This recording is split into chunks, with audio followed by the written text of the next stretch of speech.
They laid the dirty laundry out on the lawn at the White House, stitched with names. Laid the dead's names on the lawn, bleached a history and called it home. I put a piece of hard candy in my mouth from the AIDS exhibit at the Smithsonian.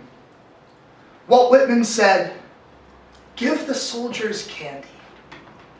Give the revolutionaries candy when you don't know if you can save them." My country is a country of commerce. We've always traded blood for sugar.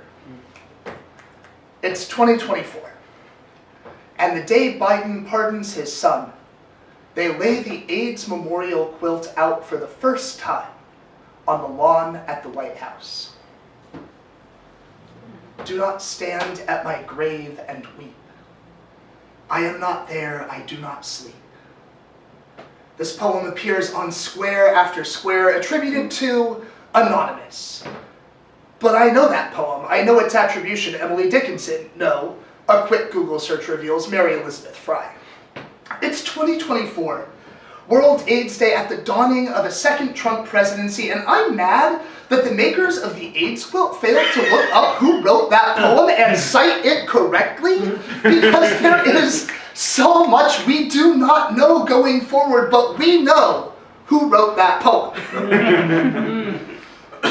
The Secret Service hands out apple cider and hand warmers. There's an Arctic blast, and it's Baltic in DC. A quilt is made to warm a body. In the AIDS wards after death, body and quilt alike were burnt. We are not allowed to touch this one either. It keeps the grass warm in front of the White House. On a microphone, a voice drones out the names of the dead. This is the last time in this space that anyone will say our names. The AIDS Memorial Quilt is the largest community art project in the world.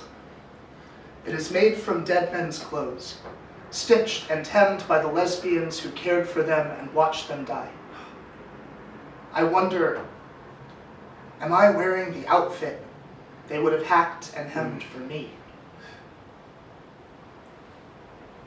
The American flag whips against itself in the chill air.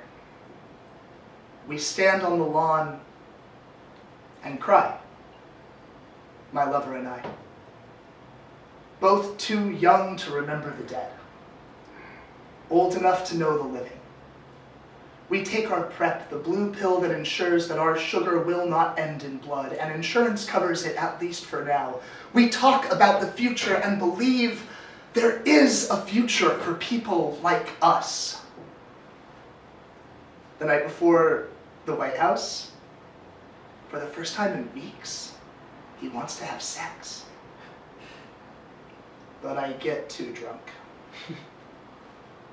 The next morning, before we see the president, I jack off, thick, a patchwork across his chest.